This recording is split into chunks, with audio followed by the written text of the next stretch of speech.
This podcast brought to you by Ring. With Ring cameras, you can check on your pets to catch them in the act. Izzy, drop that. Or just keep them company. Aw, I'll be home soon. Make sure they're okay while you're away. With Ring. Learn more at ring.com/pets. Taxes on tips. It's been lighting up the headlines ever since presidential candidate Donald Trump first proposed getting rid of them at a campaign rally right here in Las Vegas this past June. Senator Ted Cruz jumped on board with a no tax on tips bill. Our two U.S. senators from Nevada quickly signed on. And now the Kamala Harris campaign has taken up the mantle. But why are economists across the political spectrum critical of this proposal? And is it all just political pandering to win over our swing state? Today on CityCast Las Vegas, I sit down with Culinary Union Secretary-Treasurer Ted Papageorge. We talk about why his union is on board with the policy now and what he thinks its impact will be. It's Monday, August 19th. I'm David Figler, and here's what Las Vegas is talking about.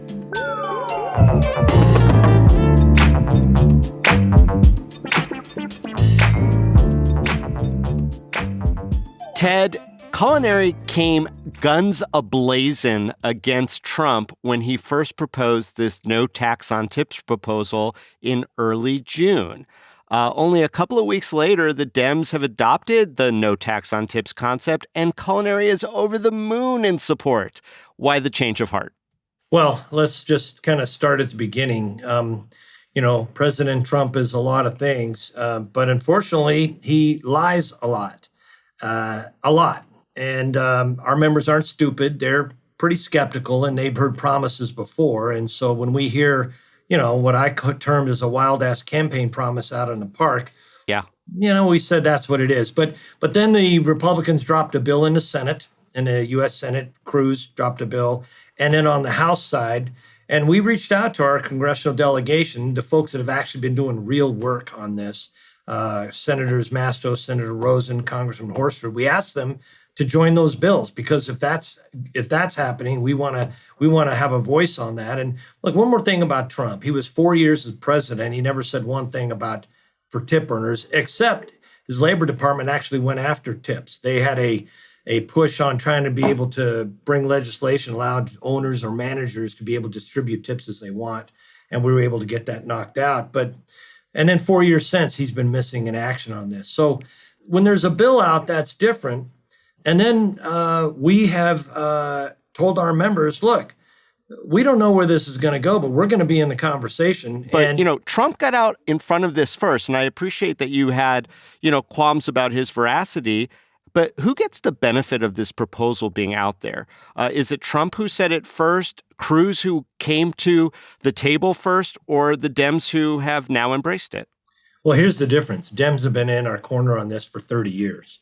Senator Reid was, when the famous meal tax, where the IRS came and decided they were going to tax the meals that the companies provide inside the hotels, right, and sitting down on a regular basis on this whole tip allocation issue.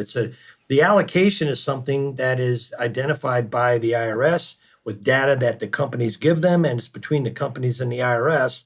And we're not in the middle of it unless we force ourselves, and we've done that with generally our federal delegation. So, for example, both Senators Masto and Rosen sent letters to the IRS commissioner demanding relief, and Congressman Horsford sat at the negotiating table with our workers and us, with the IRS, because what happened is we got a 60% reduction in allocation through working with our federal delegation. Right, and we're talking about the current structure of taxing on tip income.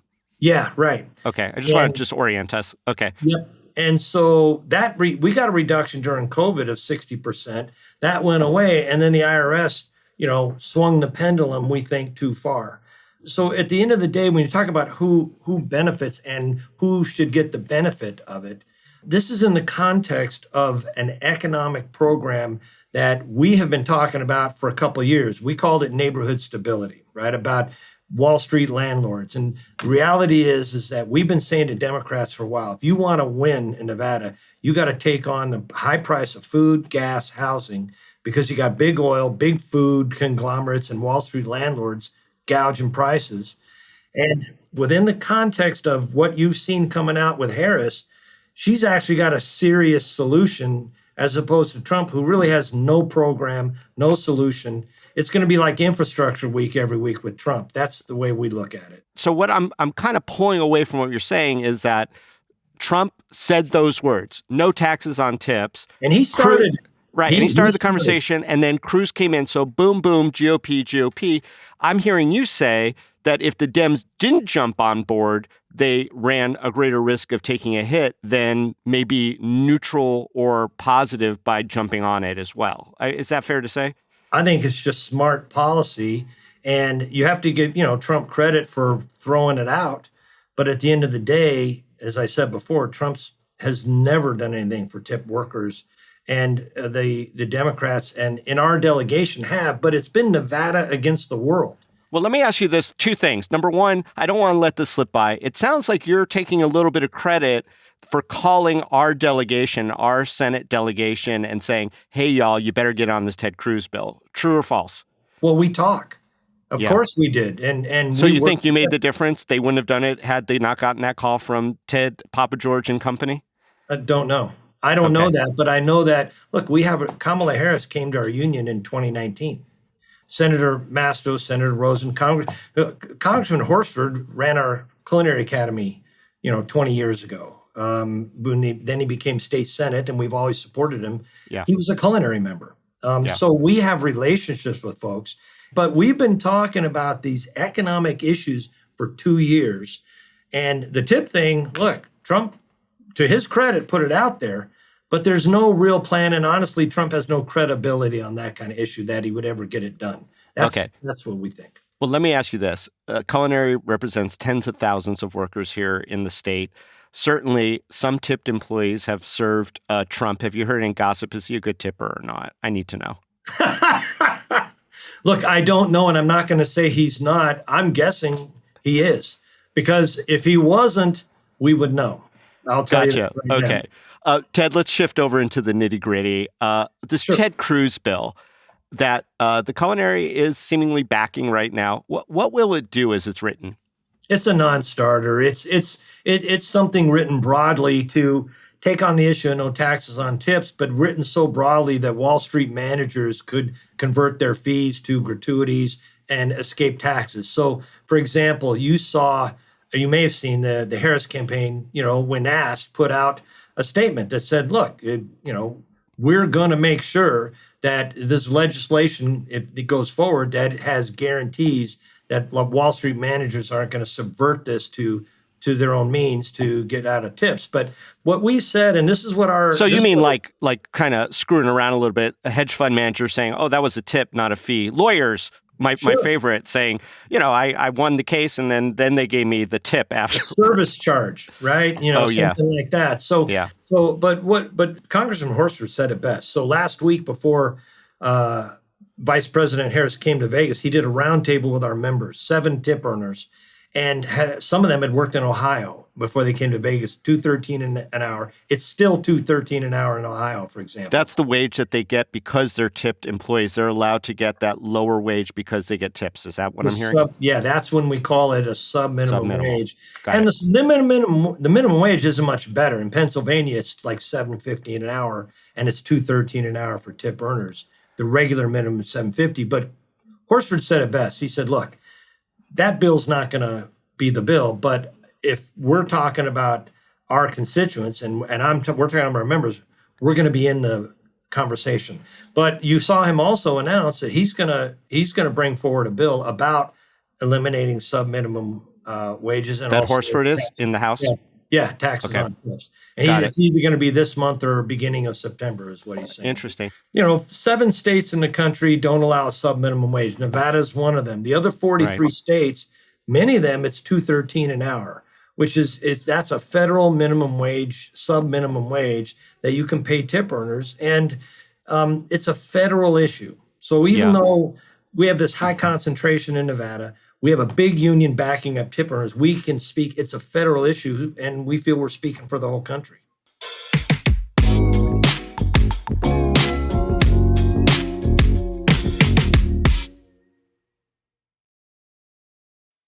Ryan Reynolds here for, I guess, my 100th Mint commercial. No. I mean, honestly, when I started this, I thought I only have to do like 4 of these. I mean, it's unlimited premium wireless for $15 a month. How are there still people paying 2 or 3 times that much? I'm sorry, I shouldn't be victim blaming here.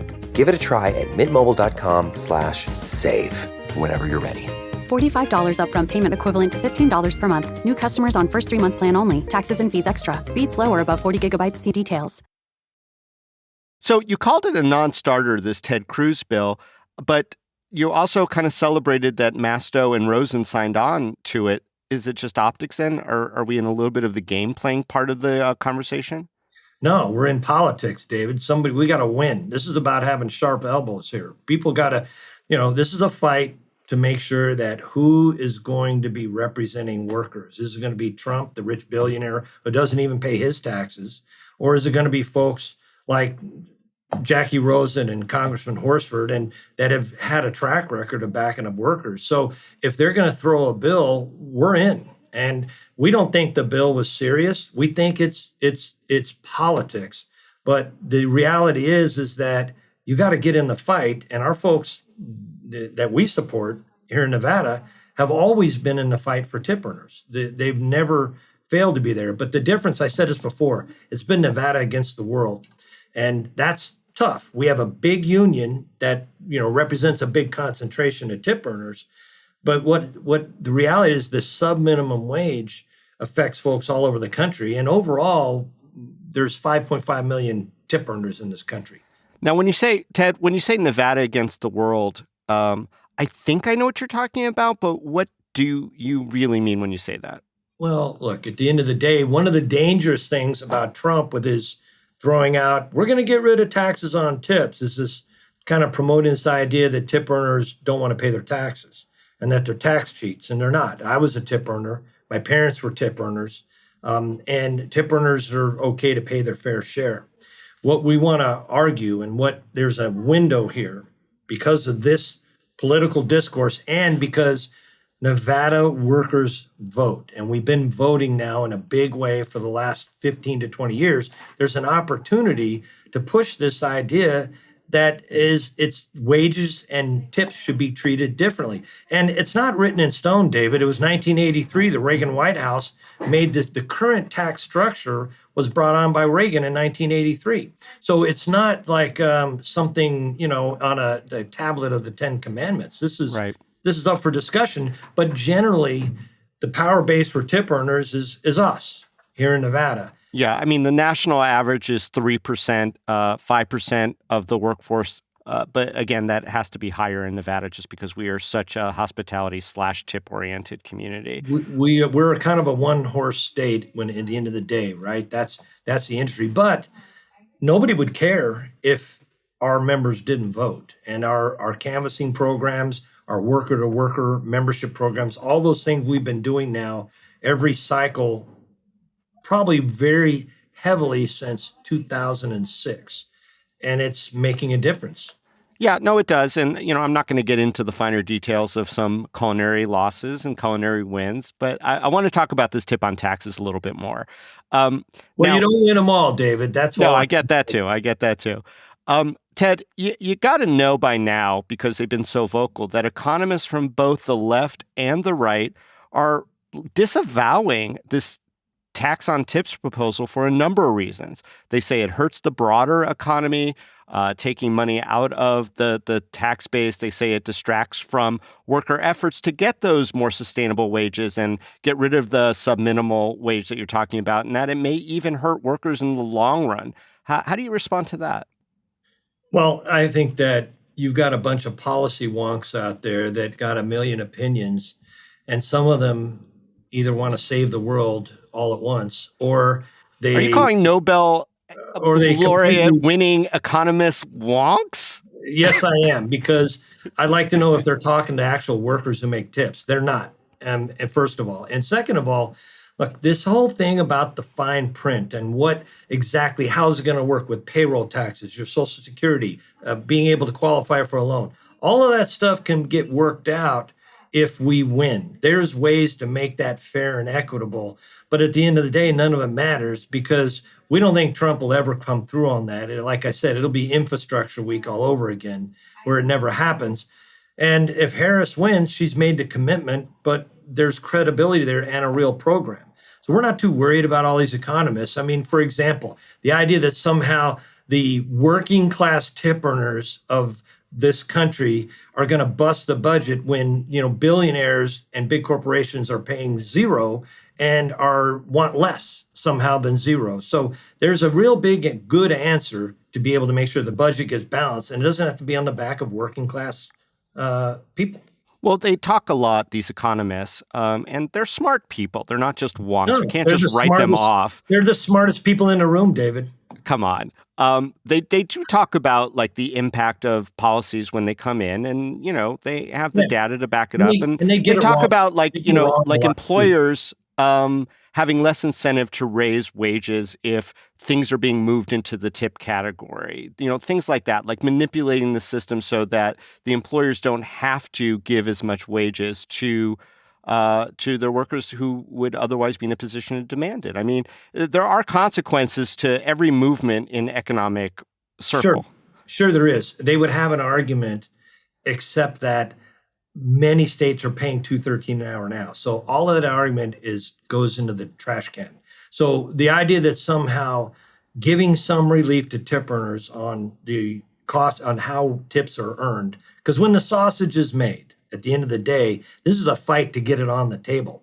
There's a window here, there's an opportunity. But when it's made, the idea that somehow that they're going to go less than $2.13 an hour is just, again, it's a bunch of wonky talking heads as far as I'm concerned. And they don't live the life of a working class tip earner. They just don't. They're very smart people, but this is something about where there's an opportunity to bring relief, and all those details can get worked out. But I would say, the idea the IRS spends its time busting it off on working class tip earners and these billionaires and big corporations have a free ride. I think there's plenty of opportunities to talk about equity when we talk about that. Yeah, and also a little bit of the devil in some of the details, and some of those details will be worked out. But to me, this begs a bigger question about tipping broadly. And we've talked about that on this podcast. Why are we having this national debate about taxes on tips when tips themselves are part of an inequitable wage system? I mean, what if instead of relying on the whims of customers, all workers were guaranteed a sustainable, not just living minimum wage, but a good wage to be able to live the dream that is promised for all of us in America? Yeah, look, that's a wonderful aspirational goal, and it's certainly very idealistic, and it's right, but it's not real.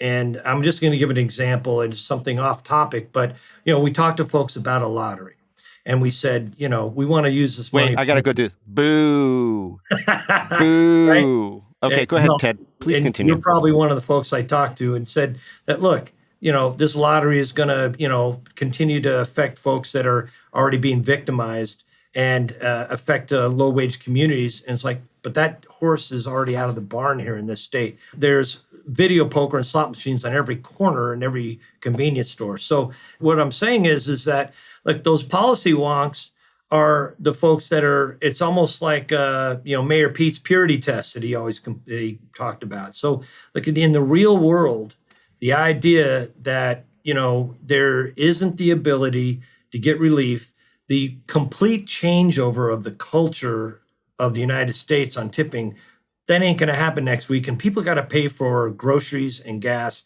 and try to buy a home. So that's wonderful. It's a discussion to have over wine, but in the real world, there is an opportunity. This is about an overall program of massive corporations that are price gouging big time for food, gas, and housing, and the ability to create a whole generation that the idea is key to create a generation of renters. And within that discussion, this idea of equity on tips, because I don't believe that's going to happen in if both of us decide to try to eradicate tipping and somehow have some guarantee, it's not going to get through any Congress that I know of.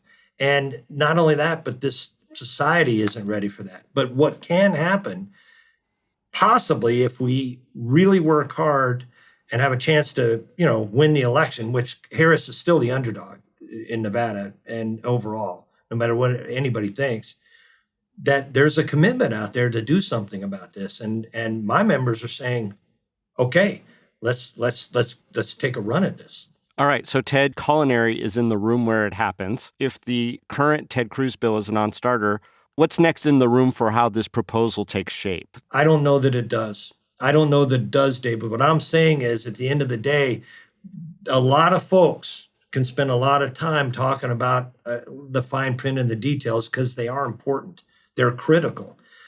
But none of that matters right now. I prefer the vice president keeps things very simple, not overly verbose. The Democrats have a horrible record of bringing out 15-point programs and nobody knows what the hell they're talking about. So the one thing that the Kamala Harris of 2024 that's different than the Kamala Harris of 2020, she's a communicator.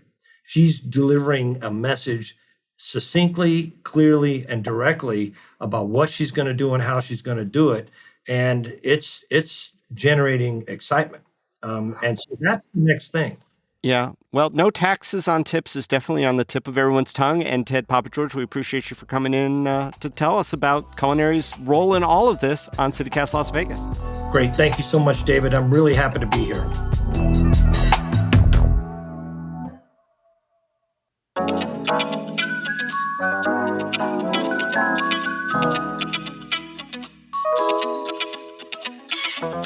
That's all for today here on CityCast Las Vegas. If you enjoyed the show, go tell a friend, rate the show. That's our tip. Leave us a review and subscribe to our morning newsletter. We'll be back tomorrow morning with more news from around the city. Till then, stay lucky.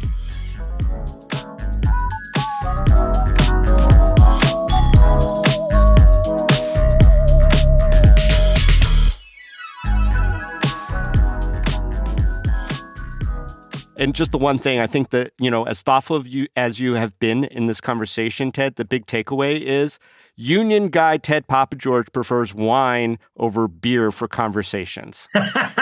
That's going to be the headline. That's the takeaway, sir. Well, I'll take the hit. I haven't drank for 15 years. And